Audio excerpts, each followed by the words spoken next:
and it is my profound honor to be here doing the Holy Drive as we continue with our interview with the man that has walked a journey for the last 25 years, inspiring the world, an author of books like Thorns and Roses, a book like The Power of One, Ultra Success. He has a lot of books that he has written. He's been telling us about his life. And we are coming to you from the hill of Sebuku at his home. We are honored to visit this country home as he shares more about his life.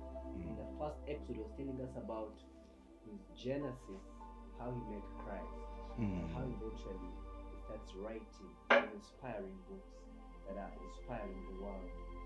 He's an author of many books. He is an engineer by profession, in case you missed the first episode, and is married to a beautiful woman called Dora. And we say that it begins with Dora and ends with Dora. Big shouts to our dear viewers, our friends who watch this show, Man with 24 TV, UBC TV. It's an honor having you part of this Holy Drive show. Pastor Judith Lisa, and all the viewers that I know they follow this show often. Engineer Francis, we've been talking about Thorns and Roses. Yes. Such a powerful book. We have seen how Helen mingles, hustles out her life, and eventually becomes the first girl with such a challenge to make it in life. And I've heard your story, stuck on that book. I'd love to know more about your other books, like The Power of One. Yes. What Yes. is it about? Yes. Thank you so much, Can you Jimmy. introduce yourself in case some people missed the first episode? Thank you so much, Jimmy, and you've done, a good justice of introduction. I'm Francis Musings by the grace of God, and I call myself a dropout who was saved by the hand of God. I love to start that way. Why do I say that? Because it's not obvious that we have seen the progress we've seen or taken the strides we've taken. We could have dropped out, we could have fallen out along the way, but by the hand of God, we are where we are. So we have spoken about thorns and roses, and thorns and roses shows you that, like every rose or every plant, the seeds are in fact planted in the green soil, in the manured soil that sees them germinate. That's the environment where we grow. Now the power of one is set in the context, especially of Africa, where you and myself have grown. And growing up, I realized that through school, we are given grades and marks. And somebody has 80 and they scored an A, and somebody scores a 20 and is given an F. And because of this F that I have scored earlier in grade 3, it stays in me that I'm a failure, which is actually wrong, Jimmy. So Jimmy, I am setting this one up in the garden where different flowers, are planted. We are different and we are unique. Every flower is unique in its own form. The rose, plant is unique. The palm is unique. Even palms have different classes of plants. And there's a Chinese palm. And because I've been around my wife as she does this work, I am also learning a thing or two about plants and flowers.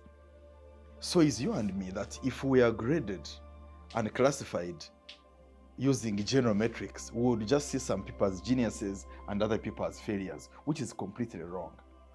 Everybody is a genius in their field. Everybody is a genius if they are measured in their field. You see, if Helen Keller had been rated by sight, how much is she seeing? She would have totally failed. Exactly. But when they made brailles for her and she was able to read by touching letters, she scored a bachelor's degree as the first person. Now here in Africa, where we all enter class and the notes are put on the blackboard, and out of these notes at the end of the day, we score all kids by the same metrics. We miss it. And so one of these young girls, young boys who scores an F in grade 4 or in primary 7 will take themselves as a failure. But what we do not know is that this person could be a genius in invention. Look at Thomas Edison, the second story we didn't touch. Yes. Thomas Edison, by the second class, the teacher said, this child is retarded, cannot learn. So Thomas Edison was in fact regarded a failure. Yes. The mother took her home. Actually, the mom saw the notice. Yes. And didn't tell the child the results. Right? Exactly, because the teacher had said your child cannot learn. The mother sees the note and cries, and they, Thomas asks the mom, "Why are you crying?" And the mom says, "They have said you're so good." I know. You're so good. I loved how the mom handled it. She turned it around, but actually that was prophetically right. Thomas was so good, was actually too good for the class, because then later he becomes the father of science. His inventions, the inventions behind Thomas Edison are amazing. I visited Detroit in his home in US. One of those days I took a flight and I decided to stop in Detroit, and I really wanted to first-hand touch the works of Thomas Edison and also Sir Henry Ford. I spent the entire day immersed in their space where they developed these same works. The light bulb, where he tried the light bulb for 10,000 times, and all these times he was failing until he was successful to discover electricity. Imagine what that invention means to the world. That was Called a failure. I know. Called a failure. So out of the many people we have in Africa, out of our schools and classes, the many people have been called failure and F are geniuses in areas that have not been discovered. Now the power of one says, you are not just one out of 80 billion. You are the only person in this 80 billion. God has made you fearfully and wonderfully. What it means, God has taken time to carefully weave you for a particular purpose. You are the only one in 8 billion. You are not just one in 8 billion. Exactly. Yes. And the Bible says, before you are formed in the mother's womb. Yes. I knew you and I ordained you as a prophet. Exactly. He's already set purpose before he creates you. He sets purpose. Before this glass is made, its purpose is defined. We know the purpose will be to hold water, to hold a drink. So it is shaped according to the purpose. So Jimmy, before you're made, it means that your purpose is first created by God. And as once it is defined and created, then Jimmy is created. So by the time you come to the world, you cannot be ranked an F1A. You are already excellent. You are wonderfully and fearfully made. Now, the doubt that comes to us is the doubt because of the experiences we go through. What my teacher told me in grade 2, what my first supervisor told me at the workplace could determine how I think about myself. I want to tell everybody who is seated here, there is power inside you. Wow, there is power. There is power inside you. And we have many geniuses. So the power of one walks us through a journey of saying, look inside you. You've looked everywhere around you, but there is power inside you. Trapped inside of you. Inside of you. There is, I like animation films. And I sit and spend a lot of time with my children. I don't spend time out, I do some very little things as a person. When I write, I sit with my children, we watch with them. I go with them on swimming, on walks. I would take them to train in football. I spend most of my other time here just in the house. I don't believe that men are defined by how much time we spend out in the clubs and bars. Not at all. It is how much time we spend in our homes, because family vision is built over time. And one of these times, I watched this film of Lion King. I don't know if you've watched it. And Lion King speaks about Simba, and it's written about in this same book. And this guy, the father dies as a king, and Simba goes out in the wilderness. And while he's there, he lives with a pig and, Timon and Pumbaa, and he becomes like them. He looks at himself as like one of the other wild animals. Until one time, when a monkey who comes to him as a prophet comes and hits his head and says, you are a king. You are meant to live like a king. He says, remember who you are. You are made to be a king. That is the message of the power of one. Wherever you are, you may be out there lost. You may be out there looked at as an average person. But remember, you are a king. Some people, yeah, they can be told what they feel like that's it. It's like this young child who was told by the child that you cannot make it in life. When he goes back home, the mom turns the story. Yes. I believe if he had told this child the exact information, probably would have not become such a great man. So what's your advice to people who feel like they are not worthy because of the environment they grew up from, because of the words people tell them? What's your advice to them? It is a painful experience to live in that same form. And as I said, I share the same story because I saw myself with a lot of doubt. I saw myself with a lot of self-doubt. And I will tell anyone who is in this space that there is so much power and value in you. There is so much power and value in you. And I speak to parents the way you speak to your children, the way we speak to our children. Speak value to your children. Speak value. Do not compare them with anyone. As teachers, as mentors, as supervisors in the leadership space, empower people around you. See the value in them, not the failure in them. Because there is value in everybody that is brought around you, around your circle. And in fact, we are judged if we fail to pick out and develop that value. As Africa, we are judged as leaders if we fail to pick the value of the people within our continent, to raise them and show them that they have gold inside of them. Yeah. So that means everyone has gold. Yes, it is gold. It is gold. You know, I was preaching on Sunday. Yeah. My brother, Pastor Davis, and he said that you must know the fish that has your money. So you must know your source. Some people, Yes. I think they are busybody. Yes. So how can one focus and discover his purpose? How best can one focus and Yes. discover his purpose? Yes, that's a comprehensive one. There is a quote I've put in the Power of One that the longest journey is the journey between the head and purpose. For you to actually now know that this is what I am meant to do, this is what I am shaped for. It is a long journey and we need to be patient. You know, I've heard some speakers, I've read some books where we make it appear that simple. It is never simple for anyone. It was not simple for me, and I'm sure Jimmy, you're still on that path of discovery. Very. There are many elements of my purpose I'm still discovering. Because the more you focus on purpose, the more it expands. The more you begin to discover elements of it. I didn't start as a book writer. I never knew that was me. I started in one realm, so the more you walk, the more you experience, the more you discover. But Matthew 6:22, if your eye is single, your body is full of light. If your eye is single, your body is full of light. So what it means is that the more you focus with your eyes on what you do, the more light gets into your purpose, your heart of purpose. You begin to see an expanse and in fact understand that it is on A, B, and C that God has placed me. Some of this is feedback you get from people around you. And they say, you're good at this. You have already given me feedback this morning. And I really appreciate that. So the feedback that you get is purpose. There are things you do with ease, things you do without strife. That speaks to your purpose. You find something you do and wow, you actually do it with ease. You enjoy it. That is purpose. I love reading. I could spend the entire day reading. I'm driving many times and I park the vehicle and I get inside, I start writing. And I discovered I need a driver for that. So it's something you enjoy. That is purpose. It becomes like a hobby. It becomes like a hobby to you. That is purpose. But the journey for that discovery, it takes time. It takes so long. Then you begin to see the people you're attracted to. The people you're attracted to who are like models. I spoke to people like, Thomas Edison, Isaac Newton, Michael Faraday. These speak to your direction also of purpose.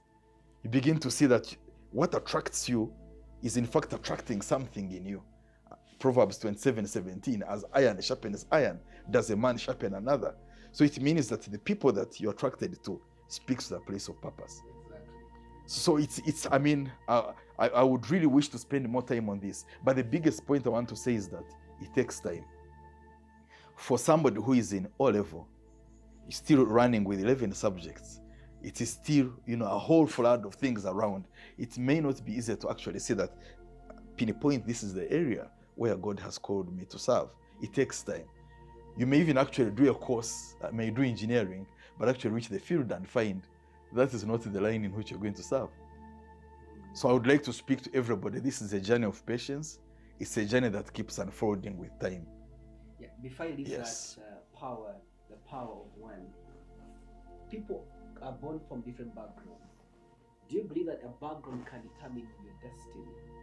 Let me say from like a humble background. Can it have an effect? Because I'm trying to study the difference between children who are planned, kids who are born from rich families, kids from humble families. You see kids from humble families, at the end of the day, making it in life. And these children, you don't see them anywhere, the ones who have been raised up from like with comfort zone. Yes. Tell us about. Yes, that's wow. Huh? That's so I've written another book called Top Must Top. It's not yet out here. It's done and finished, but I decided not to include it in the launch. But We shall watch it from. I do hear what you're saying. So there is a study of both extremes, raised in difficult conditions, raised in actually pain. It shows that many people have made it to the top. Their foundations are really difficult. They start with difficult foundations, Exactly. and that builds the muscle in them. There is another book, The Relentless Fighting Spirit. Do you remember that book? I do remember. So it creates in you a fighting spirit because you're raised in difficulty. You become a fighter. People like Alexander the Great, people like Cyrus the Great. So they become fighters because they are raised in that environment. You look at an eagle and a lion. You know, eaglets are raised in very difficult positions. You see, the Bible says, just as an eagle stirs its nest, when you read Deuteronomy, it actually creates difficult conditions for the eaglets. So when they are growing, their nests have thorns. So because of that, eagles naturally are relentless. They are unforgiving. They are fighters. And because of that, they can mount to the highest spaces compared to other birds. So, Jimmy, we are speaking about being raised in difficult conditions and then making it in life. That in fact, when you read the Relentless Fighting Spirit, you read about somebody like Cyrus the Great, who in essence, you know, is raised in a home in difficult circumstances, but he becomes a fighting general. He conquers empires and expands, you know, the Persian Empire. You know, so is Alexander the Great. But then Alexander the Great is raised in good conditions. He's actually raised by a father who introduces him to Aristotle, a philosopher. So Alexander the Great gets the part of fighting from the father and learns philosophy from Aristotle, combines the two, and then expands Greece and conquers up to, you know, Northern Africa and, you know, parts of Asia and Europe. You know, Alexander the Great, by 30 years, he conquers the world and he sees there is no other kingdom to conquer. So it shows you that it really depends on how somebody is nurtured and prepared. That, you know, growing from difficult, you know, conditions and backgrounds, it becomes harder for somebody to come up, but it's not a limitation. It in fact can create in you a spirit to fight. It's not an excuse, in short. It's not an excuse. It creates in you a spirit to fight and takes you to the top. It's the thorns and roses. It's a thorn of a background, but it creates in you a rose. That in fact, that difficulty creates in you a spirit that can fire you to the top. Wow. Yeah. Very many books, engineer. Yes. What is inside this book? Ultra Success. Ultra Success is the story of King Solomon that in brief talks about the 6 parts of success. I was on a flight and it was an 11-hour flight and I was reading something and it just struck one line. Solomon loved the Lord. And it's like I went into something I can't easily describe. It's like something was downloading part by part. And Solomon loved the Lord. And then the next part, it was on the heart of my father David to build a house for the Lord. So Solomon picks a desire from his father to build a house for the Lord. And he says this house must be magnificent, that all nations must come to see this house. He had a desire to build excellence, a house for the Lord. And Solomon began to build. He set his hands on building, not just desiring and wishing. He acted on it, started to build and gathers men and gathers materials and puts together alliances. And Solomon finished the house, finishing with stones like ores, like gold. He made silver so available in the land. He made the whole kingdom rich. And Solomon finished the house. You know, yes. On that very note, yeah. Engineer, yes. The later Dr. Munro said that there are more yes. riches in the grave yes. than earth because many people die with great dreams and visions. Yes. That's the feeling there. Yes. When you mentioned that, we see many people having dreams like Solomon had. Yes. But they're not accomplishing them. Yes. How can we help people achieve their dreams and visions? It's a powerful word. It's a powerful word because one starting from the place of vision, the more clear vision is, the more it drives you to, in fact, accomplish it. And then there is the word focus, that there is so many things competing for our time, especially nowadays. I mean, social media is great, but it can be disruption. TV is great, it can be disruption. So having focus, when your eye is single, it's much easier for you to actually accomplish what you have in your mind as a dream.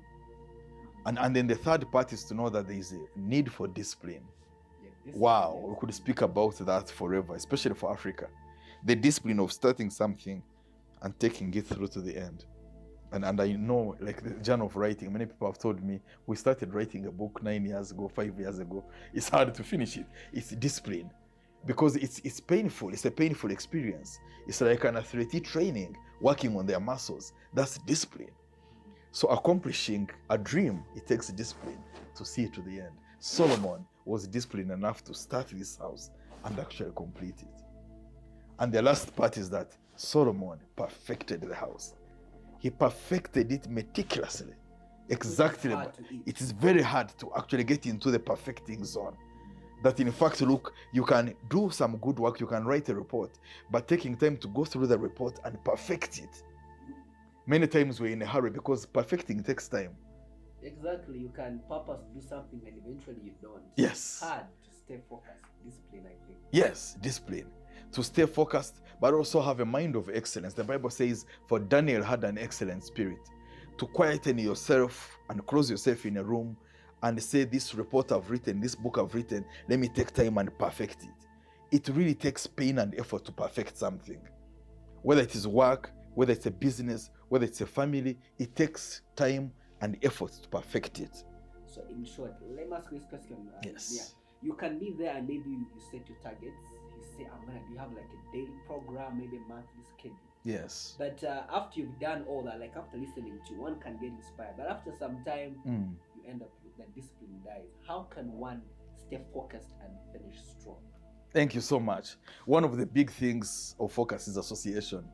We are made by the power of association. As iron sharpens iron, so does a man sharpen another.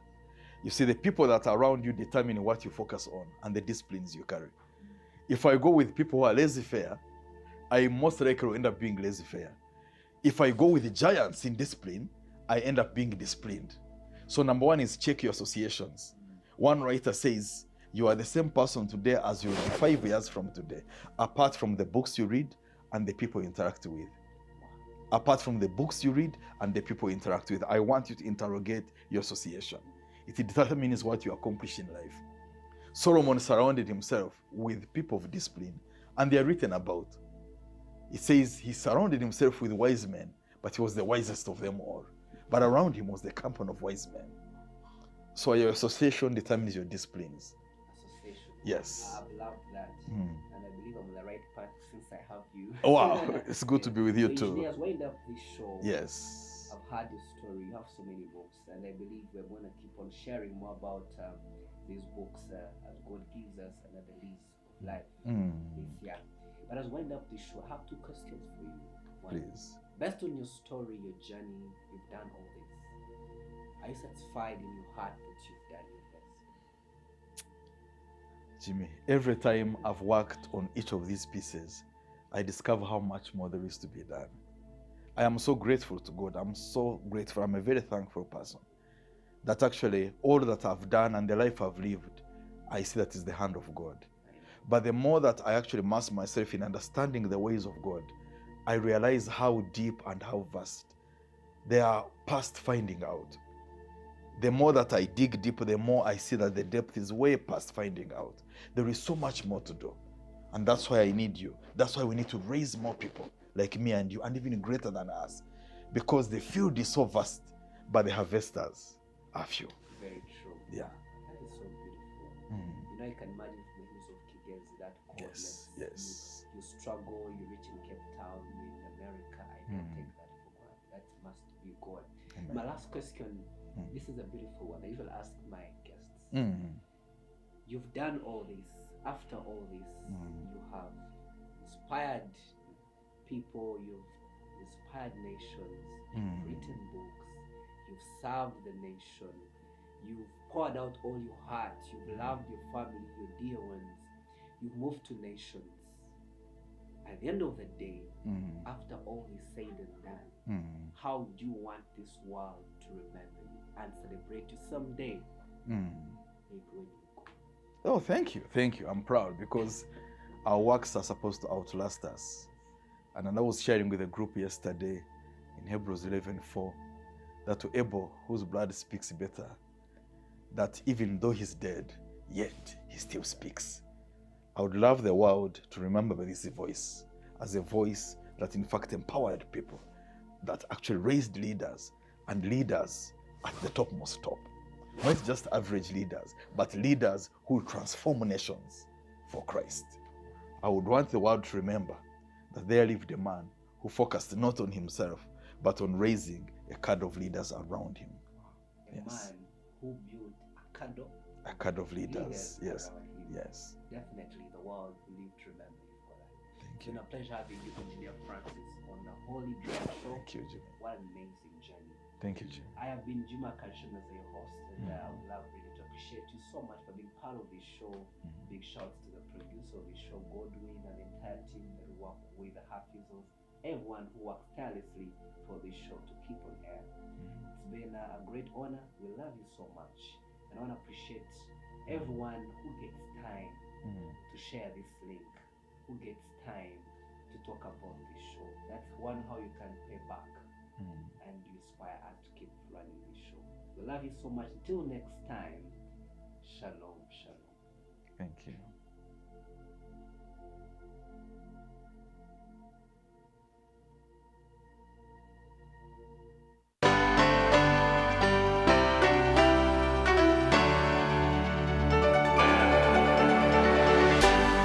UBC, inspiring Uganda. Tarehe Sita is celebrated in Uganda to commemorate the start of the National Resistance Army's liberation struggle on 6th February 1981, an attack on Kabamba Barracks, leading to the